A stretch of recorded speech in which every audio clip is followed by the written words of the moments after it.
Bismillahirrahmanirrahim. Assalamualaikum warahmatullahi wabarakatuh. Hari ini kita kita lanjutkan perkuliahan kita untuk mata kuliah keperawatan medikal kedua, yaitu pemenuhan kebutuhan aktivitas ya pada patologi sistem muskuloskeletal,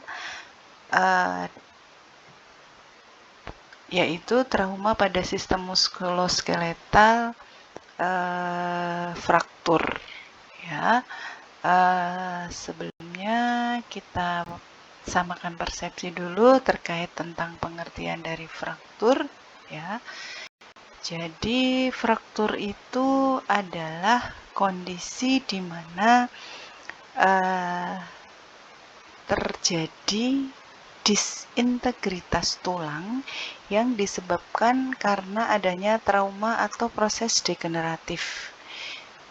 Kemudian pengertian yang kedua ada bahwa fraktur adalah terputusnya kontinuitas jaringan tulang atau tulang rawan yang umumnya disebabkan oleh ruda paksa atau trauma.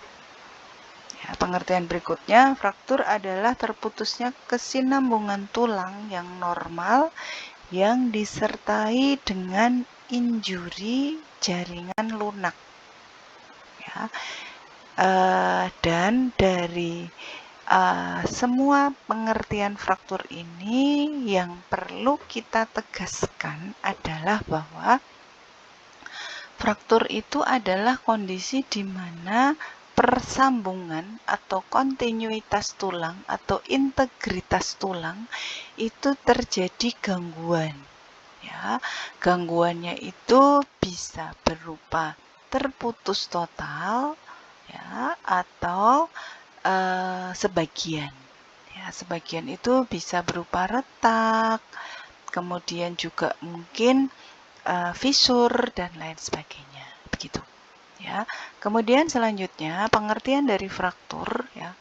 Fraktur ini dari etiologi ya. Penyebab dari fraktur itu ada 3 kondisi utama. Yang pertama adalah karena trauma atau fraktur traumatik ya. Ini adalah fraktur yang disebabkan karena adanya trauma ringan atau berat ya, yang mengenai tulang baik secara langsung maupun tidak langsung.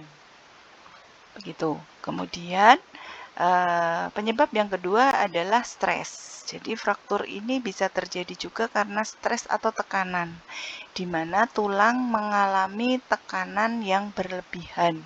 Jadi fraktur stres ini bisa terjadi pada tulang-tulang yang mengalami penekanan berlebihan. Kemudian penyebab yang ketiga adalah patologis. Jadi disebut sebagai fraktur patologis. Ini adalah fraktur yang disebabkan karena adanya kondisi patologis sebelumnya. Misalnya, seperti kemarin kita sudah diskusikan ya,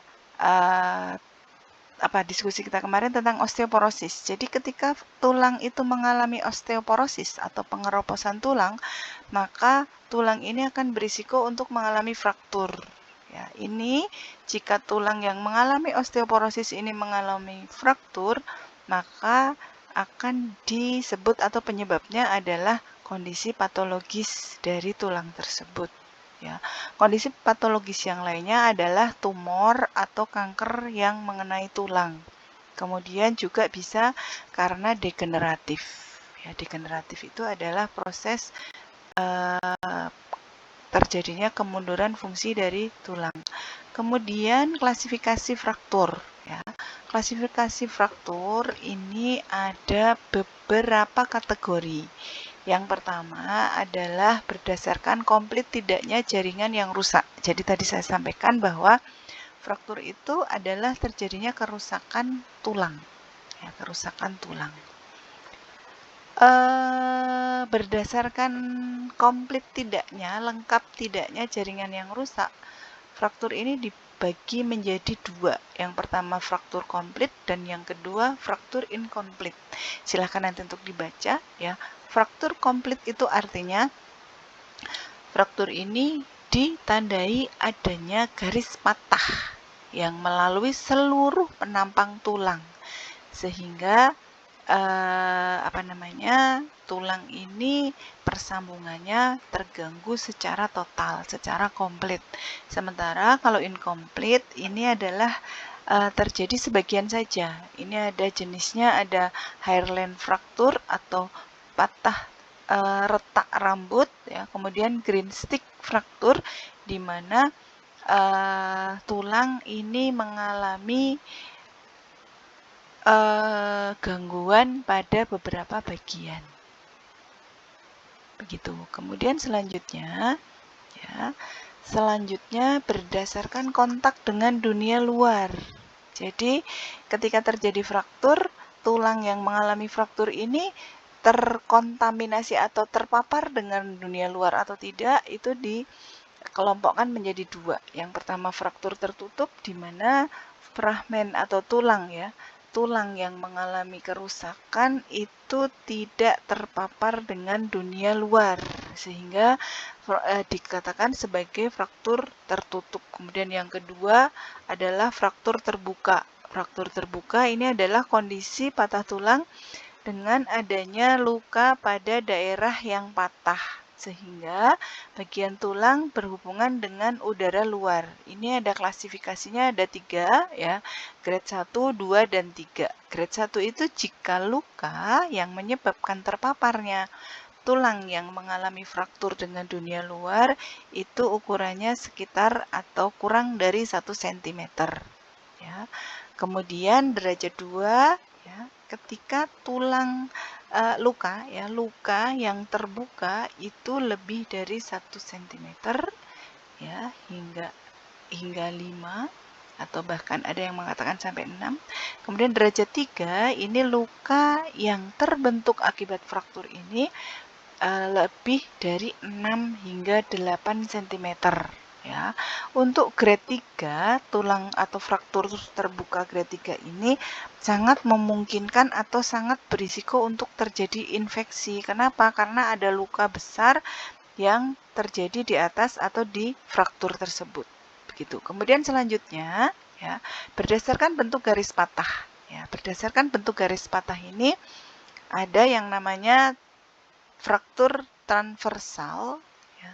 Jadi fraktur transversal ini adalah fraktur yang frakturnya ini garis patahnya tegak lurus terhadap sumbu tulang, jadi mengikuti sumbu tulang.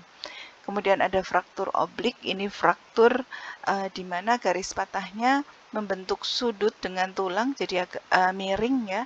Kemudian fraktur impaksi ini adalah fraktur kompresi ya, fraktur yang terjadi ketika tulang menumbuk tulang yang lainnya. Jadi bisa jadi nanti numpuk begitu ya. Kemudian selanjutnya adalah fraktur spiral, di mana fraktur ini akan menimbulkan kerusakan jaringan lunak dan cenderung cepat sembuh dengan imobilisasi. Jadi dengan diimobilisasi akan lebih cepat sembuh. Kemudian berdasarkan klasifikasi fraktur berdasarkan garis patahnya, jumlah garis patahnya. Ada komunitif, ya, ada fraktur segmentalis, dan ada fraktur multiple.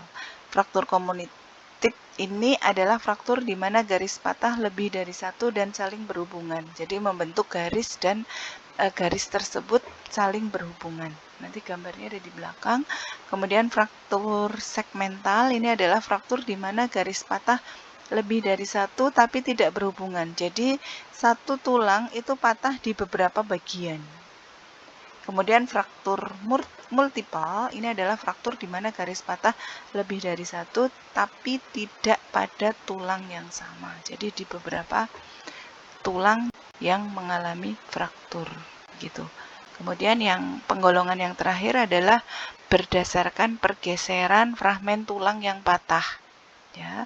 Berdasarkan pergeseran fragmen tulang yang patah ini fraktur diklasifikasikan menjadi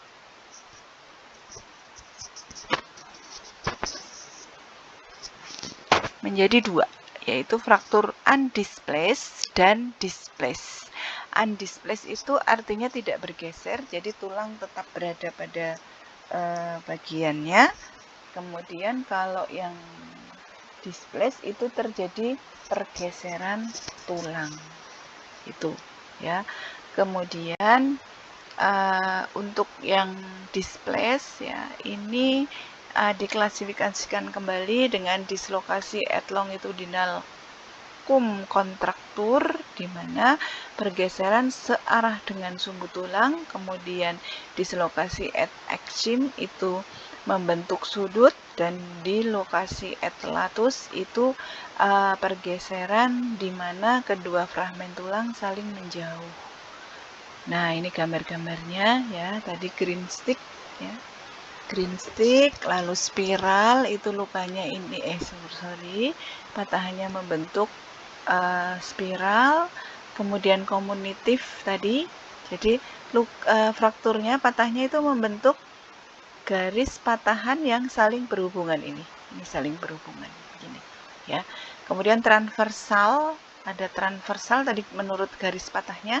Transversal itu memotong tulang secara tegak lurus begini, seret begini ya. Dan kompleks ya, fraktur tulang kompleks ini terjadi fraktur tulang yang dimana tulang patah menjadi dua bagian dan membentuk luka begitu. Dan fraktur kompresi tadi jadi adanya tumbukan antara dua tulang sehingga tulang yang satunya rusak seperti ini ya, retak gitu. Kemudian patofisiologinya, patofisiologi dari fraktur ini jadi dari berbagai penyebab. Itu ada benturan tadi, benturan, tekanan atau stres atau gangguan pada tulang atau patologi tulang, ini akan menyebabkan kerusakan pada tulang. Kemudian keparahan dari fraktur ini tergantung pada besarnya benturan. Bisa dibayangkan ketika seseorang mengalami fraktur karena benturan yang kecil, pasti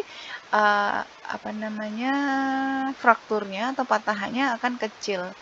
Misalnya misalnya main bola atau jatuh, kemudian benturannya kecil, mungkin hanya akan membentuk retakan saja. Tapi ketika benturannya besar atau traumanya besar, maka akan menyebabkan tulang menjadi patah menjadi beberapa keping begitu.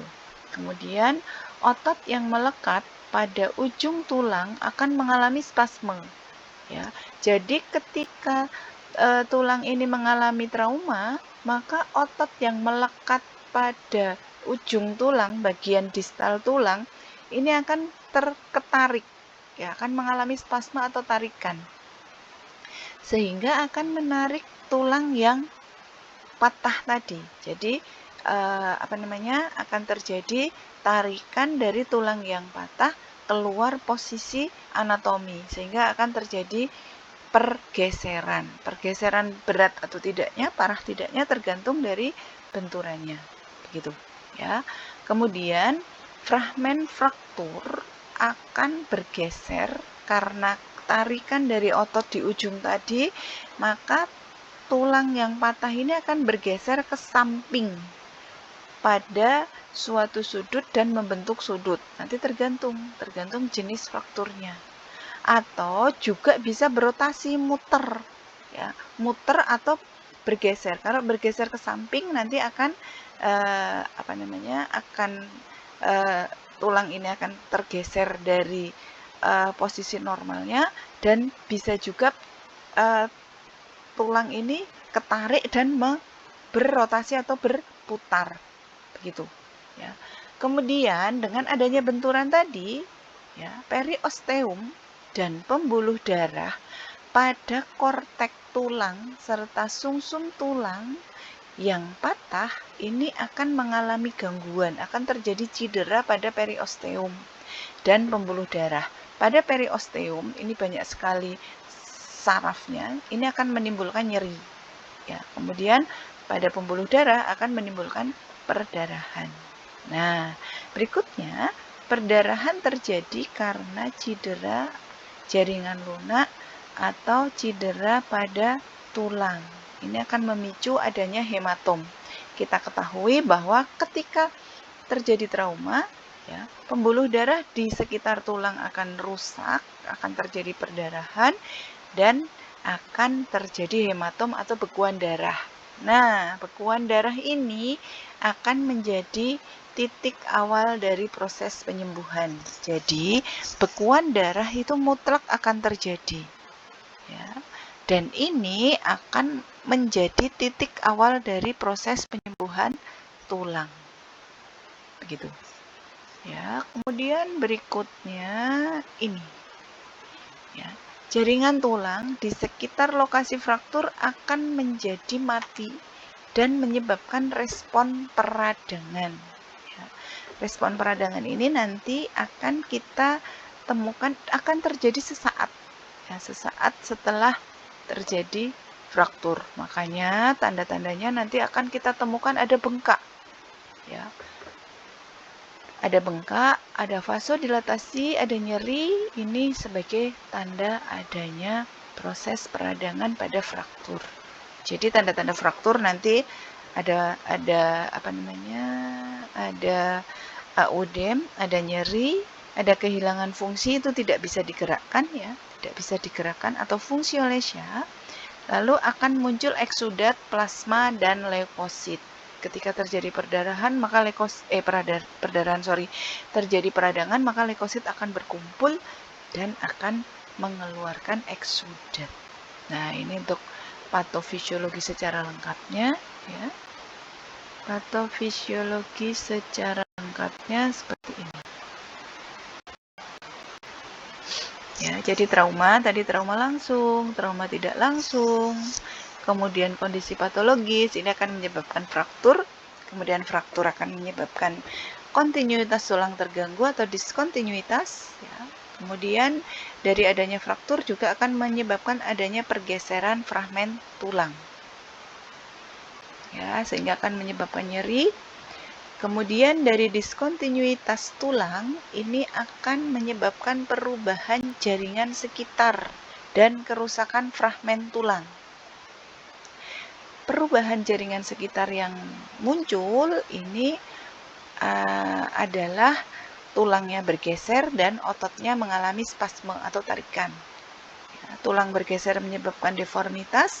Deformitas akan menyebabkan gangguan fungsi dari ekstremitas sehingga akan muncul hambatan mobilitas fisik atau gangguan mobilitas fisik.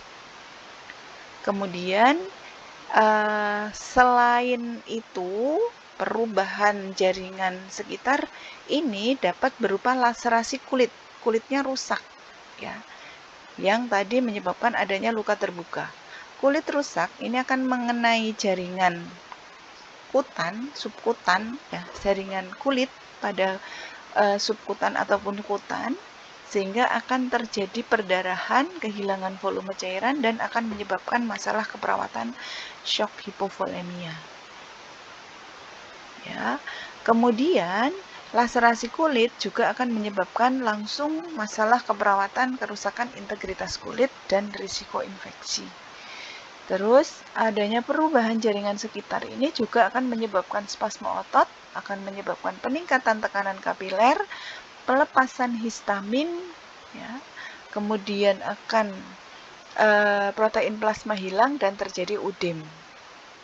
Ya, ödem akan menekan jaringan sekitar sehingga akan muncul masalah ketidakefektifan perfusi jaringan perifer. Begitu, ya. Kemudian kerusakan tulang tadi dengan adanya diskontinuitas tulang di samping menyebabkan perubahan jaringan sekitar juga akan menyebabkan kerusakan fragmen tulang dan tekanan pada sumsum tulang meningkat, ya, lebih tinggi dari kapiler sehingga akan terjadi pelepasan katekolamin, metabolisme asam lemak meningkat, nanti akan menyebabkan nyeri, ya.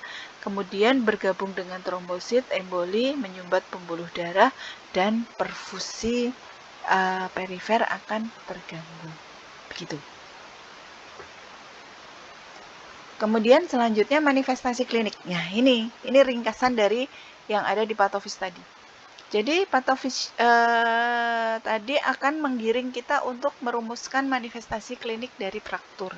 Yang pertama, deformitas ini dapat disebabkan karena pembengkakan akibat perdarahan lokal atau karena adanya spasme yang menyebabkan tarikan sehingga tulang menjadi atau tungkai menjadi memendek.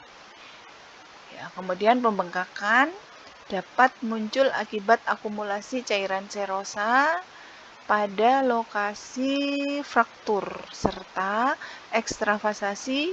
Ya, ini seperti ketika kita membahas proses peradangan di semester 2 kemarin. Nanti bisa dilihat lagi. Lalu memar ini terjadi karena perdarahan subkutan, perdarahan di bawah kulit pada lokasi fraktur sehingga akan menimbulkan warna kebiruan atau sering disebut sebagai memar atau hematom. Kemudian spasme otot, ini spasme otot involunter dapat berfungsi sebagai bidai alami untuk mengurangi gerakan lebih lanjut dari fragmen fraktur. Ya, lalu nyeri ini dengan berbagai intensitas dan keparahan. Jadi tergantung dari kondisi frakturnya, maka nyerinya akan muncul dari intensitas rendah, sedang biasanya sedang sampai ke berat. Biasanya nyerinya terasa terus-menerus dan meningkat jika fraktur digerakkan. Makanya penanganan pertama pada fraktur itu adalah diimobilisasi. Kemudian akan muncul ketegangan, biasanya terjadi di atas lokasi fraktur, kehilangan fungsi atau fungsiolesa. Ini disebabkan karena nyeri akibat fraktur sehingga pasien akan mengurangi pergerakannya. Lalu hilangnya fungsi pengungkit lengan pada tungkai yang terkena. Jadi kehilangan fungsi atau gangguan pergerakan, diantaranya gangguan pergerakan, ketidakmampuan menggerakkan, ini bisa juga terjadi karena adanya kehilangan fungsi pengungkit pada lengan. Lalu kelumpuhan akibat cedera saraf karena tadi cedera bisa mengenai pada pembuluh saraf atau saraf yang menstimulasi pergerakan pada tulang sehingga akan menyebabkan terjadinya nyeri. Kemudian tanda gejala yang lainnya adalah gerakan abnormal dan krepitasi atau krepitus yang disebabkan karena gerakan dari bawah tulang atau dari bagian tulang yang bergeser. Jadi nanti ketika krepitasi ini kita peroleh, kita dapatkan, kita bisa dengarkan ketika kita lakukan penekanan pada daerah fraktur akan terdengar krepitasi atau kreps gitu. Ya.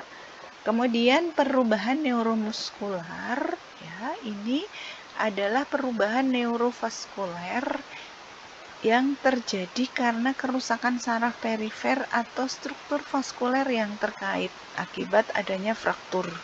Dapat berupa rasa kebas atau kesemutan, ya. Kemudian bisa juga pasien ketika kita lakukan pemeriksaan denyut nadi tidak teraba pada bagian distal dari fraktur, pada bagian ujung dari fraktur. Kemudian tanda berikutnya adalah shock.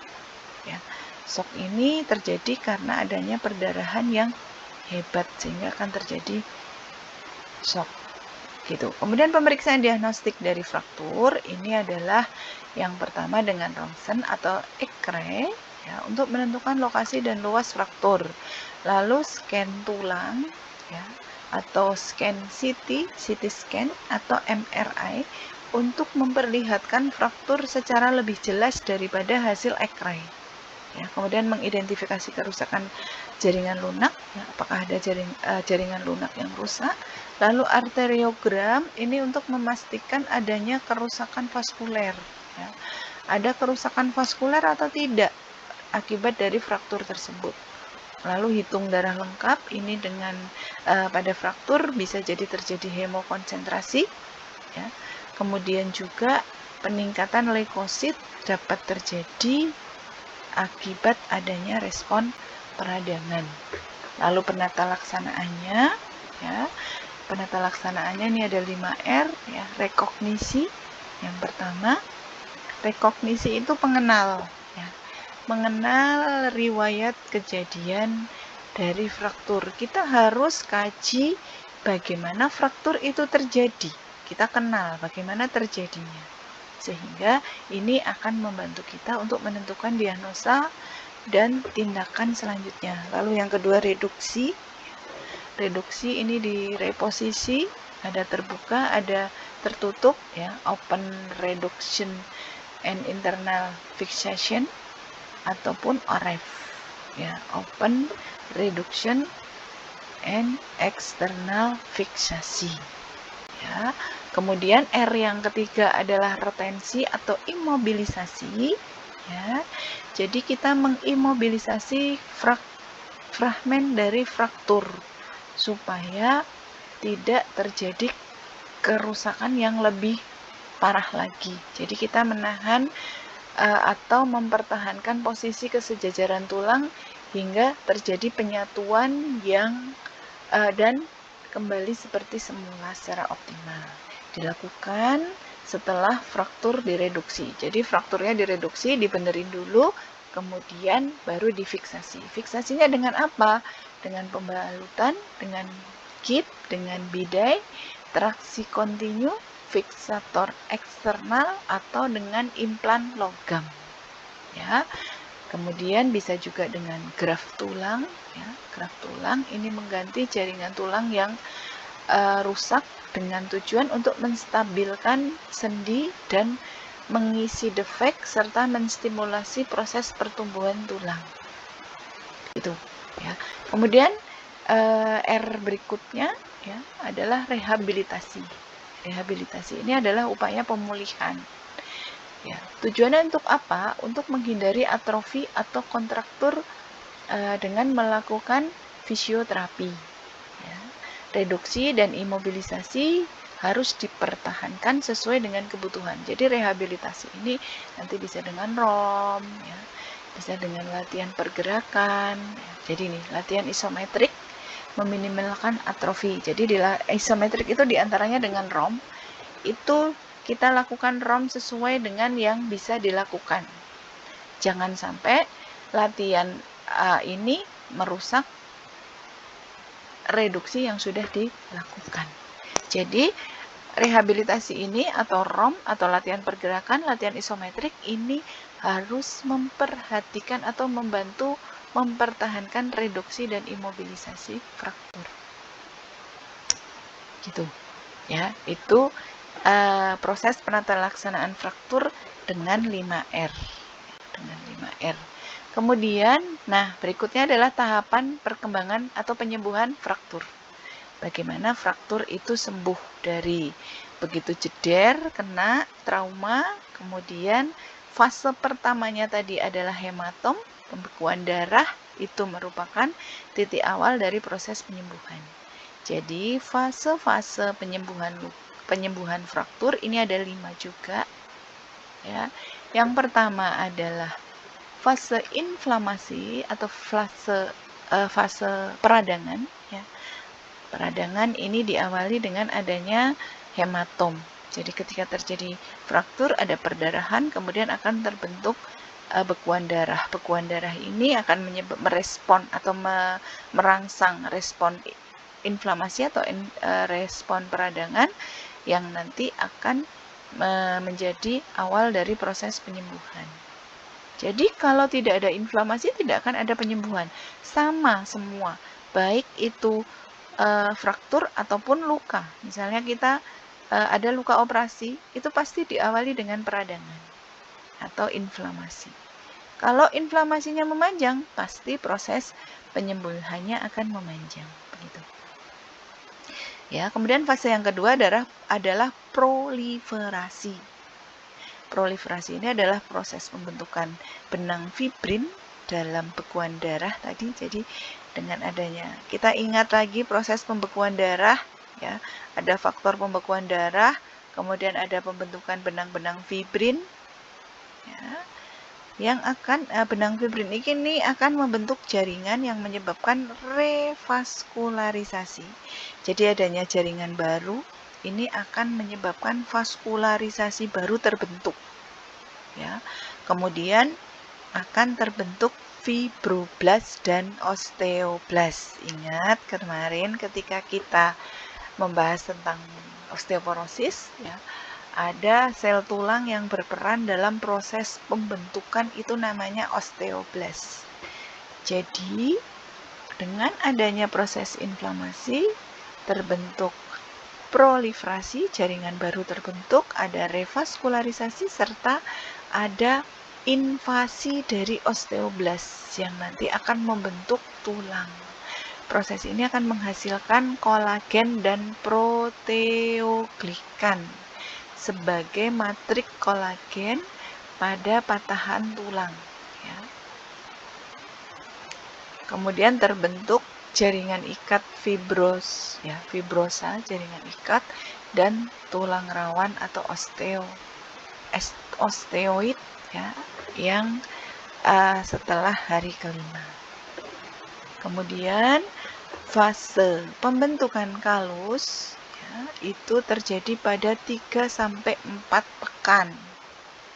Ya, pertumbuhan jaringan dan tulang rawan mencapai sisi lain. Jadi tadi dari proliferasi osteoblast ini akan terjadi vaskularisasi baru atau revaskularisasi, osteoblast akan masuk dan akan tumbuh, terbentuk kolagen membentuk tulang, membentuk kalus yang nanti akan mencapai ke sisi tulang yang rusak, begitu, akan menutup.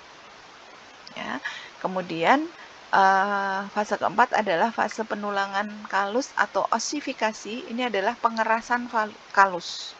Ya, kalus mulai mengalami penulangan. Kalus akan mengeras pada 2-3 pekan.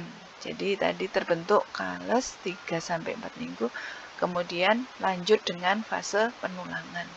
Dan yang terakhir adalah fase remodeling. Nah, remodeling ini yang berperan adalah osteoklas. Jadi remodeling ini, tulang yang terbentuk ini akan disesuaikan dengan modelnya, terjadi 3-4 bulan, ya. Bahkan bisa tahun, tapi umumnya bulan. Ya, itu adalah tahapan pembentukan atau penyembuhan tulang. Lalu faktor yang mempengaruhi penyembuhan tulang. Ya, faktor yang mempengaruhi penyembuhan tulang yang pertama imobilisasi. Jadi yang kedua tadi dari penata laksanaan tulang tadi diimobilisasi. Ya. Imobilisasi, semakin baik imobilisasinya akan semakin baik penyatuan tulangnya. Ya, ditambah lagi dengan suplai darah dan nutrisi yang baik, ini akan meningkatkan penyembuhan tulang. Lalu hormon, ya, hormon pertumbuhan yang mendukung seperti tiroid, growth hormon, kalsitonin, ini akan meningkatkan proses pertumbuhan pembentukan tulang. Lalu vitamin D, ya, vitamin D baik oral ataupun paparan dari sinar matahari. Kemudian trauma lokal ekstensif, adanya trauma pada daerah sekitar tulang, ini juga akan mempengaruhi proses penyembuhan fraktur atau proses penyembuhan tulang. Lalu kehilangan fragmen tulang, jika ada fragmen tulang yang hilang, maka harus ditambah, harus disusulin, ya, harus ditanam supaya proses penyembuhannya menjadi cepat. Kemudian infeksi. Jika terjadi infeksi, maka proses penyembuhannya akan terhambat. Ya. Infeksi itu apa? Proses peradangan yang memanjang tadi, atau adanya luka di sekitar fraktur yang mengalami infeksi. Kemudian keganasan, jika ada keganasan atau kanker, maka proses penyembuhan tulang akan lama karena nutrisinya akan tidak terfokus pada area luka, tapi juga pada area kanker.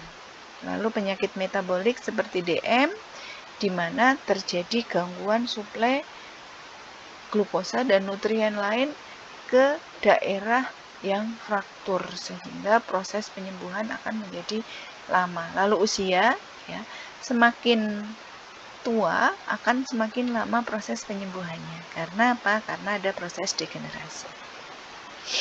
Lalu berikutnya adalah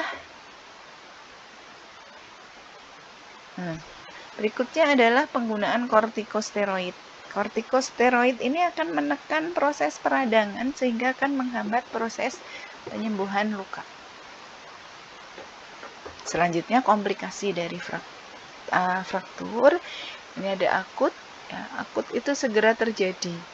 Misalnya yang pertama adalah kerusakan arteri. Kerusakan arteri ini bisa diidentifikasi dengan adanya perubahan nadi. Nadinya kok melemah pada bagian setelah fraktur atau bagian distal dari fraktur melemah. Lalu CRT-nya menurun, ya, capillary refill time-nya menurun. Sianosis pada bagian distal, jadi diawali dari penurunan denyut nadi, kekuatan nadinya, lalu CRT-nya menurun sampai akhirnya terjadi sianosis dan akan muncul hematom yang melebar. Kemudian akralnya atau ekstremitas bagian yang fraktur ini akan dingin, begitu. Kemudian yang kedua, kompartemen sindrom, merupakan komplikasi serius yang terjadi karena terjebaknya otot atau tulang, ya, atau juga saraf dan pembuluh darah dalam jaringan parut yang disebabkan oleh udem. Sehingga udem ini akan menekan otot, tulang, dan saraf serta pembuluh darah, ya.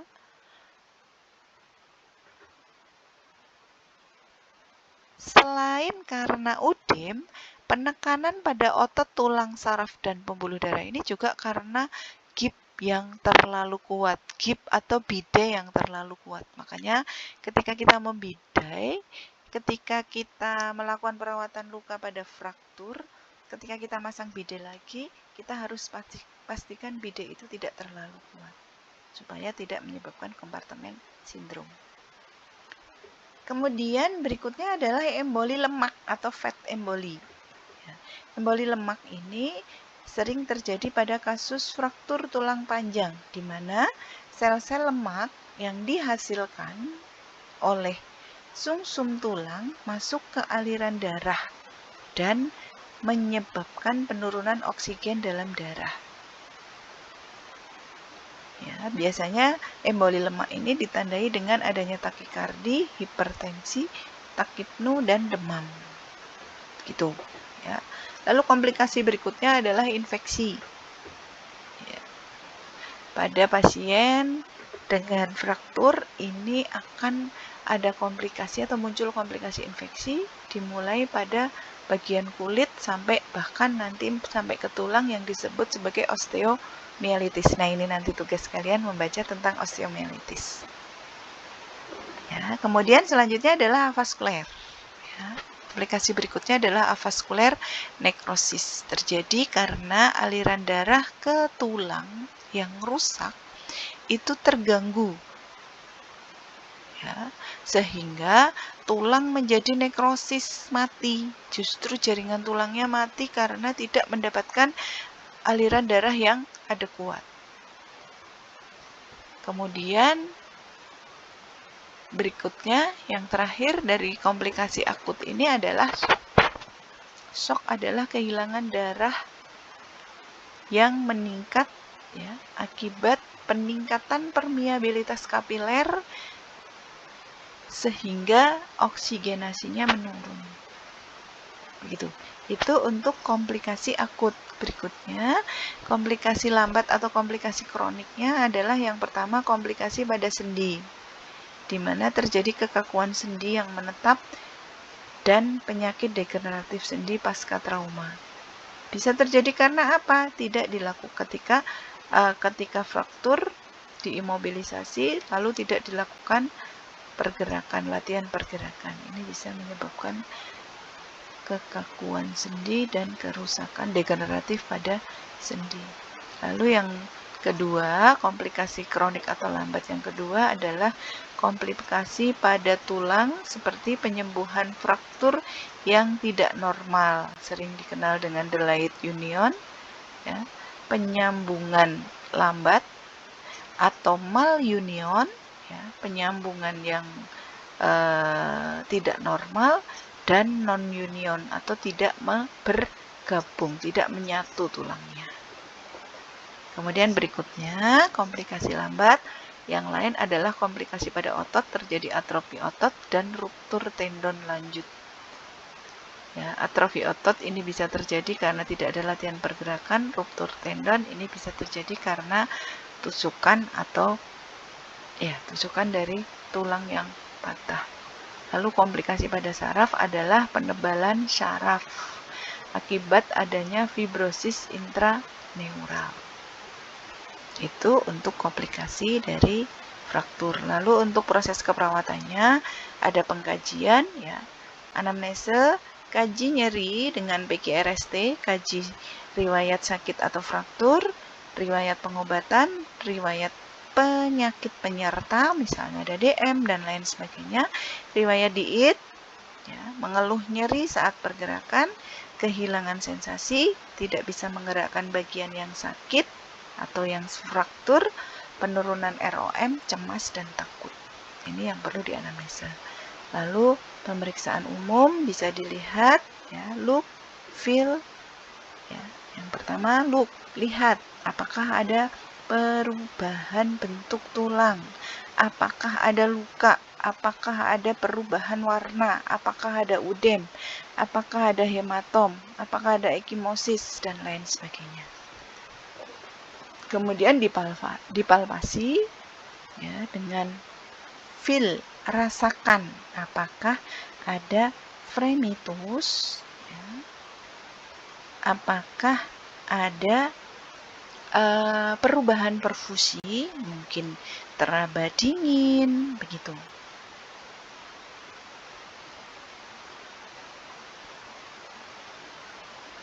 Kemudian berikutnya, move. Coba gerakan tulang. Ya, coba gerakan tulang yang cedera, pelan tapi perlahan. Ya, diekstensikan, difleksikan, dirotasikan, abduksi, aduksi, dan lain sebagainya.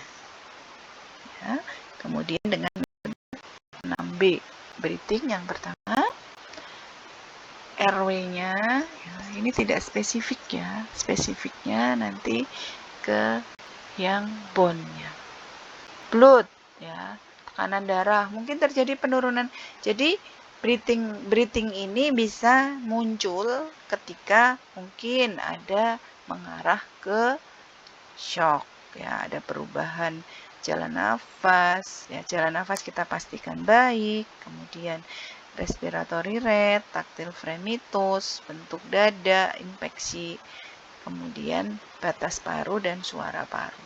Lalu blood, itu tekanan darahnya, nadi, adakah perdarahan, berapa banyak, lalu kita lihat ictus cordisnya, kemudian nadinya kencang atau tidak, ya, kuat atau tidaknya, ya. Kemudian brain ini terutama mengukur GCS. Kemudian trauma kepala ada tidak, ya, pemeriksaan fungsi cerebral, pemeriksaan saraf kranial 1-12 kalian sudah pernah, GCS juga sudah pernah, ya, tinggal mengulang saja. Lalu bladder, kaji keadaan urin yang meliputi frekuensi warna bau kepekatan. Ini untuk menunjukkan mungkin terjadi perdarahan dan terjadi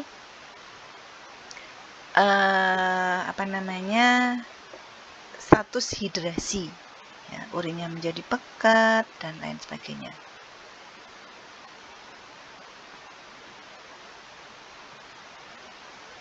Kemudian biasanya pada pasien fraktur jarang yang mengalami kelainan pada sistem perkemihan, kecuali jika pasien ini mengalami perubahan hidrasi atau status cairannya. Kemudian bowel, ya. Bowel ini dari cernanya, ya. Bentuk kesimetrisan perut, apakah ada hernia dan lain sebagainya, tapi ini tidak spesifik. Lalu bone, nah ini yang terutama, bone. Fungsi motorik, inspeksi bentuk tulang, apakah ada deformitas, crepitus, contusio, jejas, ya, memar, jejas, nyeri tekan, ya, flail chest, dan perdarahan. Kemudian diagnosis keperawatan yang sering muncul adalah nyeri akut, gangguan mobilitas fisik, ketidakefektifan perfusi jaringan perifer sesuai dengan yang di 4W tadi, ya. Kerusakan integritas kulit, kemudian risiko infeksi dan risiko shock hipovolemia. Kemudian ini untuk tindakannya nanti silahkan dibaca, ya, di SDKI. Nyeri akut itu seperti apa? Kemudian ini yang saya contohkan nyeri akutnya. Ya, yang saya buka nyeri akut saja sebagai diagnosa keperawatan utama. Mungkin itu yang bisa saya sampaikan terkait dengan asuhan keperawatan pada pasien dengan fraktur. Terima kasih atas perhatiannya. Assalamualaikum warahmatullahi wabarakatuh.